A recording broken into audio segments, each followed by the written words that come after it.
उत्तर प्रदेश में क्यों नहीं बजट आया? ये बजट केवल जो है मुंगेरी लाल के हसीन सपनों का है कि बेरोजगारी कितनी बढ़ती जा रही है। D pharma, B pharma, M pharma करके घूम रहे हैं, बीएड करके घूम रहे हैं, बीटीसी करके घूम रहे हैं। देश में हाहाकार मचा है, उस पर तो कोई बजट नहीं है। पूरे बिहार आज नाराज है, बिहारी नाराज है। जो पुल गिरे हैं वो पुल भी नहीं बन पाएंगे। ये सब छलावा है। हम सोना कहाँ खरीदने चले जाएंगे जब हमारे घर में खाने को नहीं होगा। कि महिलाओं के लिए आपने क्या किया? घर की रसोई के लिए क्या तेल सस्ता हुआ, क्या रिफाइंड सस्ता हुआ, क्या आटा सस्ता हुआ? नमस्कार, मैं दिव्या श्रीवास्तव, आप देख रहे हैं सुनो टाइम्स। आज का जो मुख्य टॉपिक है वो है बजट। हम सभी जानते हैं आज बजट पेश हुआ है। निर्मला सीतारमण ने आज अपना 7वां बजट पेश किया है और वहीं मोदी 3.0 का आज पहला बजट भी पेश हुआ है।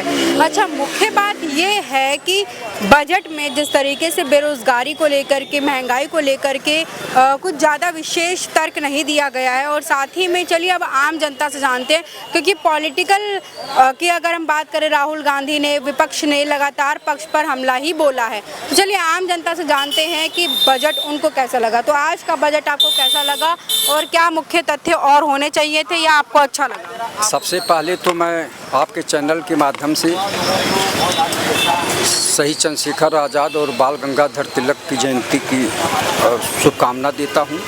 और ये बजट जो है, ये बजट सरकार बचाने वाला बजट है। चूँकि आंध्र प्रदेश और बिहार राज्य को उस तरह का जो इन्होंने दिया है पैकेज, जबकि उत्तर प्रदेश में 33 लोकसभा जीते हैं, अन्य जगहों पे भी ये जीते हैं। तो आप ये बताइए कि वहाँ से ज़्यादा तो सांसद उत्तर प्रदेश के हैं। उत्तर प्रदेश में क्यों नहीं बजट आया? और ये बजट केवल जो है मुंगेरी लाल के हसीन सपनों का है।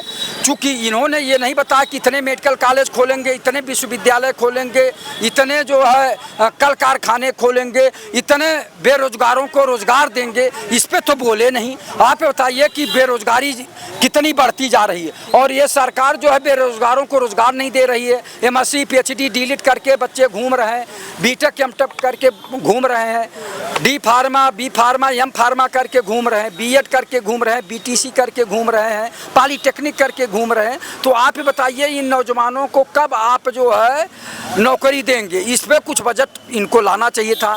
तो ये बजट तो लाए नहीं उस पर, और बता भी नहीं रहे कि इतने बजट में इतने लोगों को नौकरियां दी जाएंगी। तो आप बताइए, जिससे देश में हाहाकार मचा है, उस पर तो कोई बजट नहीं है। आप कौन सा विकास कर रहे हैं?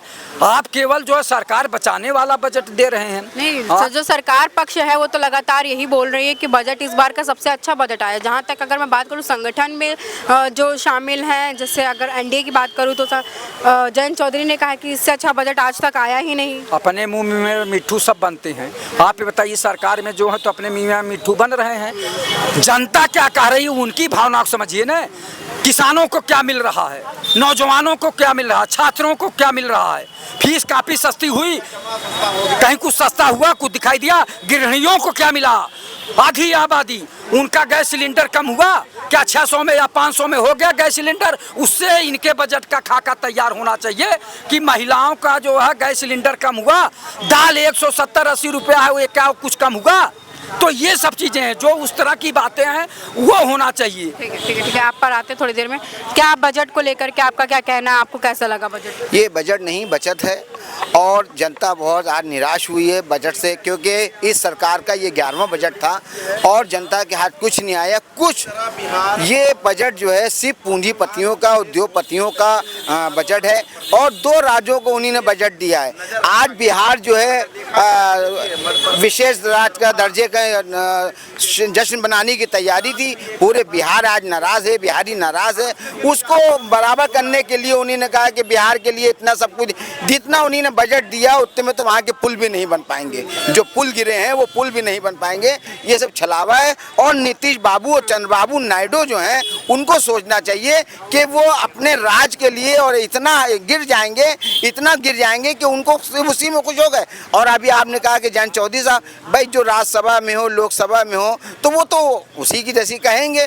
वो अपनी जगह सही कह रहे हैं, क्योंकि उनको सरकार में रहने वाला विपक्ष की बात नहीं करता है। तो अच्छा एक बात और बताइए, सोना सस्ता हुआ, चांदी सस्ता हुआ, कुछ प्रतिशत सस्ता हुआ, उसको लेकर के क्या बोलेंगे? गरीब के पास खाने को नहीं, वो सोना चांदी खरीदने जाएगा। आज ये बताइए घर की रसोई कितनी सस्ती हुई, दालें सस्ती हुई, सब्जी सस्ती हुई, आटा सस्ता हुआ, दवाइयाँ सस्ती हुई, शिक्षा स्वास्थ्य सस्ता हुआ। ये सस्ता होता तो सोना चांदी हम क्या करेंगे? सोना चांदी हम क्या करेंगे जब हमारे घर में खाने को नहीं होगा? तो हम सोना चांदी की बात करेंगे? सोना चांदी से काम नहीं चलेगा, खाने पीने से काम चलेगा, शिक्षा स्वास्थ्य से बात काम चलेगा। ये तो आज आप बता दिए, आज आपके बजट में हो तो आप बता दिए। हम सोना कहाँ खरीदने चले जाएंगे जब हमारे घर में खाने को नहीं होगा? पहले हम रोजी रोटी देखेंगे, सोना देखेंगे। ठीक है, अभी मैं फिर आप पे आती हूँ। मुझे बताइए कि आज के बजट को लेकर के आपका क्या कहना है?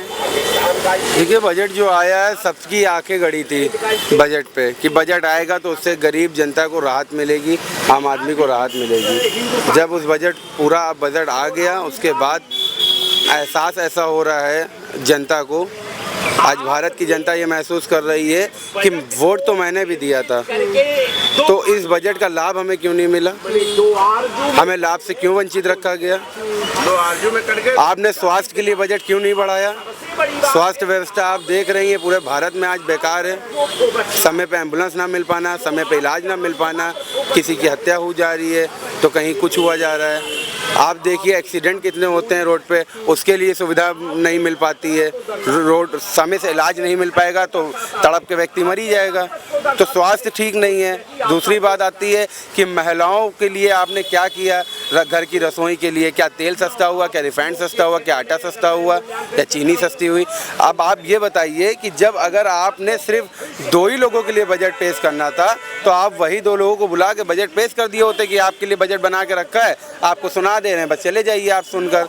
ये सिर्फ जनता जो सुन रही थी, जनता का तो पैसा खर्चा होता है मैम, इंटरनेट पे, टीवी पे देखती है, लाइट खर्चा होती है, हर चीज़ होती है, वो इसलिए सुनती है कि उसको लगता है आज कुछ राहत मिलने वाली है। हमारे देश के प्रधानमंत्री जिनको मैंने चुना है, जिनको मैंने देश का प्रधानमंत्री चुना है, आज वो हमें कुछ राहत देने वाले हैं। इसमें SC ST का कहाँ से कुछ भला होने वाला है? इसमें महिलाओं का कहाँ भला है? किसान MSP की गारंटी के लिए MSP के लिए कहता है, आप MSP क्यों नहीं दे रहे थे? आप घुमा के जुमले दिया करते हैं। सरकारी कर्मचारी ओल्ड पेंशन के लिए मांगता है, आप उसको NPS में दिखाते हो। आप क्यों अपनी बातें रखना चाहते हो? क्यों नहीं आप जो आम जनता, अगर मैं कहता हूँ, आप कहते हो कि न्यू पेंशन में आम जनता का सरकारी कर्मचारी का फायदा है और सरकारी कर्मचारी कहता है कि मेरा फायदा न्यू पेंशन में नहीं है, पुरानी पेंशन में। तो सरकारी कर्मचारियों को आप बेवकूफ समझ के उनकी पुरानी पेंशन उनको उनका अधिकार दे दीजिए। आप क्यों न्यू पेंशन में उनको ज्यादा फायदा? फिर आप पर आती हूँ, 1 मिनट। क्या कहेंगे, आज का बजट आपको कैसा लगा? बजट नहीं है, बचत है। कहाँ से बचत निकाले नरेंद्र मोदी, ये सोच रहा है कि कैसे हम चंद्रबाबू नायडू का कर्ज उतार सकेंगे, कैसे हम नीतीश का कर्ज उतार सकेंगे। ये तो बजट नहीं, बचत है कि कहाँ से किस हेर फेर से हमको ऐसे करना है। क्योंकि जब तक ये 2 राउंड सरकार में रहा सत्ता में, तब इसने क्या बजट के नाम पे क्या दिया देश की जनता को सबको मालूम है। मगर इस बार चूंकि गठबंधन की सरकार है तो नरेंद्र मोदी खुद को कहीं ना कहीं जेल जाने से बचाने के लिए, अपनी सत्ता बचाने के लिए देश को गिरवी रखने जा रहा है। चंद्रबाबू नायडू और नीतीश कुमार के हाथों 70,000 करोड़ की ऑयल रिफाइनरी पहले ही दे चुका है। अभी देखिए क्या क्या देश का प्रधानमंत्री इन दोनों लोगों को देगा। मगर मुझे आम बजट से कोई लेना देना नहीं। कुल मिलाकर बजट अच्छा नहीं लगा? बिल्कुल नहीं। मैं तो मणिपुर पे सोच रहा हूँ, मैं रेसलर्स पर सोच रहा हूँ, उन्हें न्याय कब मिलेगा? उनके साथ जो दुराचार हुआ है उन्हें उसका हर्जाना कब मिलेगा? उनके आगे के लिए सुरक्षा कब मिलेगी? किसान जो आज तक दिल्ली बॉर्डर पे बैठा हुआ है उन्हें MSP की गारंटी कब मिलेगी? युवाओं को रोजगार कब मिलेगा? हम तो इसके लिए, अभी आप कह रहे हो सोने चांदी के रेट जो है उस पर कम हो जाएंगे क्योंकि हमने GST कम कर दिया, कोई आयात शुल्क कम कर दिया। तो कहीं ना कहीं एक तरफ नरेंद्र मोदी डराता है कि सत्ता में कांग्रेस आ गई तो मंगलसूत्र ले जाएगी, तो हम सोना खरीदेंगे क्यों? हम तो इसी डर में है कि पता नहीं तुम ले जाओगे। कुल मिलाकर के बात करी जाए तो बजट किसी को भी अच्छा नहीं लगा है। और साथ ही में बता दें कि बहुत ही कम लोग हैं जिनको बजट अच्छा लगा है। अगर आम आदमी की बात करी जाए तो यहाँ पे बजट किसी को भी पसंद नहीं आया। तो बने रहे सोना टाइम्स के साथ। मैं दिव्या श्रीवास्तव, कैमरामैन ऋषभ के साथ। धन्यवाद।